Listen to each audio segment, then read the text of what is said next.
Maida mangrupa salah sahiji murid kelas 11 akuntansi di SMK Negeri 2 Karawang.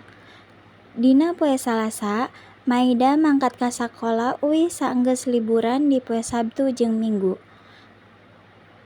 Maida mangkat ka sakola ngagunakeun motor, manehna mangkat ka sakola dina tabu 6:30. Maida nepi ka sakola tabu 6:30 isuk. Saenggeus nepi di sakola, henteu lila aya bel asup di sada tandana mata pelajaran mimiti rek dimulai. Kabeneran mata pelajaran kahiji nyaeta praktikum akuntansi jasa jeung manufaktur. Teu lila Bu Aisyah datang ka jero kelas 11 akuntansi 4 nyaeta kelasna Maida pikeun ngalaksanakeun pangajaran. Lajeng Bu Aisyah langsung ngajelaskeun materi nu bade dibahas dinten ieu. Wilujeng enjing urang kalih. Ayeuna urang bade diajar materi cara ngadamel jurnal umum. Saur Bu Aisyah ka murid-muridna. Maida katingal tina rupana siga jalmi bingung. Lajeng Bu Aisyah nunjuk ka arah Maida sareng nanya, Maida, nah anjeun ngartos naon nu Ibu jelaskeun? Ngartos, Bu. Intan, eta kumaha sih materi nu tadi Ibu jelaskeun? Ih sami abdi oge teu ngartos. Anjeun ngartos henteu naon nu tadi Ibu jelaskeun? Nya sami abdi oge teu ngartos. saenggeus tiluan ngobrol, Bu Aisyah langsung mere tugas ka murid-murid nyieun jurnal umum. Barudak ayeuna mangga ngadamel jurnal umumnya. Tuluy murid-murid migawe pancen nu dipasikeun ku Bu Aisyah. Ih, kumaha atuh ieu mah? Hese, teu ngarti, maneh bisa teu Tan? Abdi oge teu tiasa, abdi teu ngartos kumaha cara ngerjakeunana. Maranehna tos sesah ngerjakeun tugas nyieun jurnal umum, akhirna rek nanya ka sobatna nyaeta Saskia. Cobi taroskeun ka Saskia, pasti ngartos. Ki, abdi bade naroskeun. Kumaha ieu teh? Kumaha ngadamel jurnal umum? Abdi teu ngartos, punten terangkeun Ki. Nya, kumaha kitu Ki? Urang mah teu ngarti naon nu dijelaskeun tadi. Gampil, ka dieu abdi terangkeun. Saenggeus eta, Saskia ngalereskeun ka maranehan tiluan cara nyieun jurnal umumna. Tapina, sapertos dilereskeun ka maranehan tiluan, maranehna nuju kabingungan jeung nuju henteu ngartos keneh wae. Ih, teu ngartos Kia. Maksudna kumaha sih ieu nominal akun kasna kunaon bisa dikredit? Terus akun alat kantor kunaon bisa aya disebut ongkoh? Pan, soalna diical alat kantor hargana 10 juta. Tah, lamun arurang meuli alat-alat, maksudna alat kantor tangtung nambahan panya. Tah, lamun nambahan, tendeuna di debit. Sedangkan arurang ngaical make artos kan, jadina artos arurang kaluar. Lamun kasna kaluar, eta tendeun di kredit. Soalna saldo nominalna lamun kas jeung alat-alat nambahan urang tendeun di kredit. Tapi lamun kas jeung alat arurang-urangan tendeun di kredit. Jadina kitu. Kumaha aranjeun ngartos? Teuing Kia, abdi mah henteu ngartos, abdi enggeus puyeng pisan. Hese pisan tudaan, teu ngartos abdi.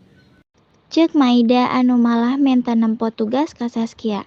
Teras, rencang sabangkuna Saskia anu namina Atika eta, mapagahan Maida anu keur putus asa jeung embung ngusahakeun. Maida ulah ngomong gitu, lamun maneh terus ngusahakeun diajar, serius pisan pastina oge bisa. Teu aya anu teu bisa di dunya ieu, kabeh oge pasti bisa. Asal kudu terus ngusahakeun diajar ameh bisa. Kabeh kasusah pasti aya wae bongbolanganana. Jadi ulah maka putus asanya, semangat. Heueuh Mai, maneh ulah langsung putus asa kitu wae atuh.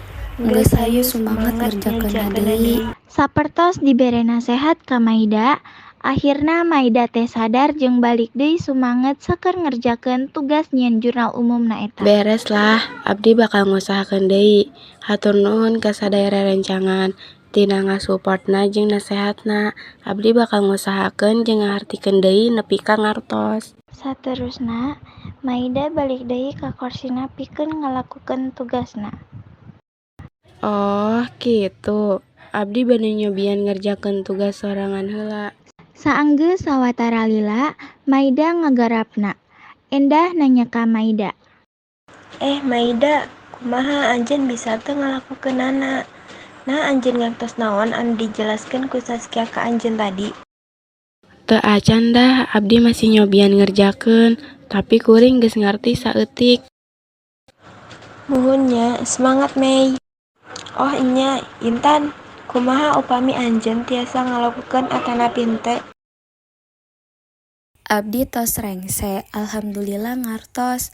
Kumaha upami anjeun tos rengse tugasna? Alhamdulillah abdi oge atos. Horeng teh geuning henteu sasesa anu dibayangkeun eta tan. Barudak nu keur ngerjakeun tugasna masing-masing, Bu Aisyah ngadadak ngadeg di calikna, teras carios. Barudak, waktu pelajaran ibu sisa 10 menit. Apa aranjeun atosan? Abdi atos, Ibu. Lamun emang atos, sok mangga dikempelkeun ti payun ke ku ibu dipariksa. Saenggeus ngadangu eta, Maida nu ngarasa kabingungan tina tugasna. Bu Aisyah nu nyadareun nyampeurkeun Maida terus nanya. Kunaon Mai? Acan keneh. Sakedik deui Bu, kari transaksi penjualan kredit ti kaping 20. Abdi masih wae bingung. Tah, lamun sapertos kitu, arti tandana pendapatan arurang katambah tapina acan dibayarkeun. Coba pikirkeun deui jurnalna sapartos naon Mai. Lamun pendapat nambah artina dikredit Bu. Tapi lamun penjualan dikredit artina aya anu boga hutang ka perusahaan. Artina jurnalna pendapatan dikredit teras piutang dagang di debit Bu. Tah, bener kitu Mai. Pinter maneh, nya atos ayeuna kumpulkeun di payunnya. Muhun Ibu, hatur nuhun atas ngabantosan abdi. Teu lila saatos eta, bel disada nandakeun waktosna istirahat kahiji. Nya atuh barudak bel tos disada, artina jam pelajaran ibu atos tepi dieu wae. Urang lanjutkeun enjingnya, sok mangga istirahat, hatur nuhun waktosna jeung perhatianna. Wassalamualaikum warahmatullahi wabarakatuh.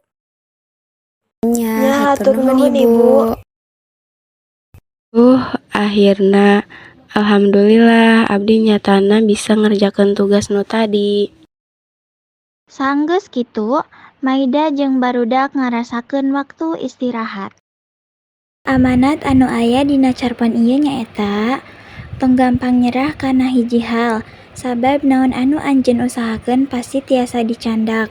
Salami urang daek usaha sacara serius, naon anu urang pikohoyong pasti bakal kahontal. Sakitu wae kanggo carpon kelompok 2, bilih aya kalepatan dihapunten. Hatur nuhun sadayana.